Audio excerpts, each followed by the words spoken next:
It's been over 180 days since Russia invaded Ukraine, and a full-blown war followed suit. With each missile strike, burst of gunfire, precious lives have been lost. Tens of thousands of civilians have lost their lives, and many armed personnel have been killed in battle.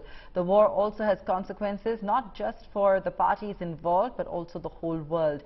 Ukraine is on life support, and the rest of the world is dealing with acute food shortages, skyrocketing inflation. What has been the cost of Russia's war in Ukraine? Take a look.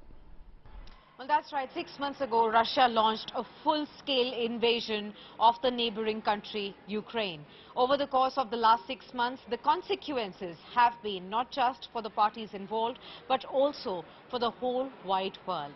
Now, what we've seen that there has been an irreversible impact on human lives on both sides, and the war has also disrupted the global distribution of food, fuel, leading to multiple other problems. And here's what the war has cost us so far. Almost 6,000 Ukrainian civilians have lost lives. About 9,000 Ukrainian soldiers have been killed. The number of refugees has also surpassed over 6.6 million. Over 41 million Ukrainians have been ejected from their homes, and over 25,000 Russian soldiers have also died. The destruction has also cost Ukraine at $113.5 billion so far. Ukraine will also need more than $200 billion to really rebuild its economy. The government needs $5 billion a month to keep their economy running. Ukrainian GDP is set to collapse by 45% in 2022. Now, how has the global GDP growth been impacted because of this war? The IMF has predicted that global growth would actually slow to 2.6% in 2022 and 2% in 2023. That a recession is likely in Europe due to the surge in gas prices and its impending shortage.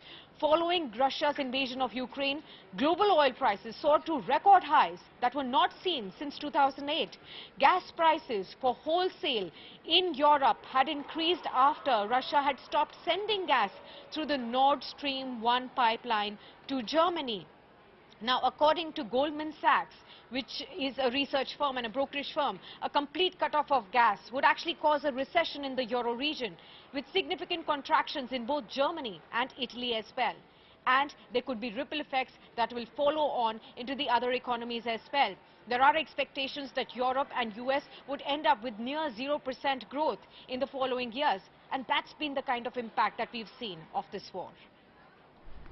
Thanks for that, Sakshi. The Supreme Court agreed to hear a plea seeking a review of its verdict that upheld the Enforcement Directorate's powers under the Prevention of Money Laundering Act. The court will review the verdict on two specific issues: sharing the enforcement case information report and reversal of the presumption of innocence.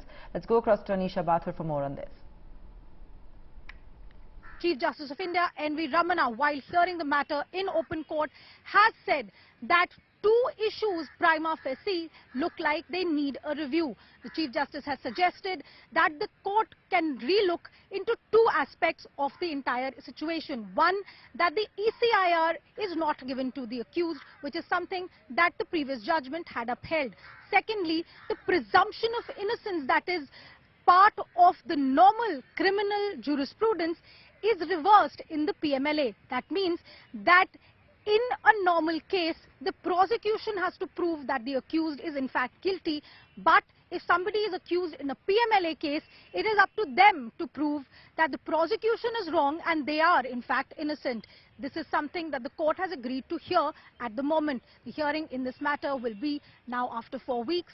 The Chief Justice N.V. Ramana also agreed with this and said that the scope of a review is limited, and that is why at the moment we are agreeing to hear these two aspects and issuing notice.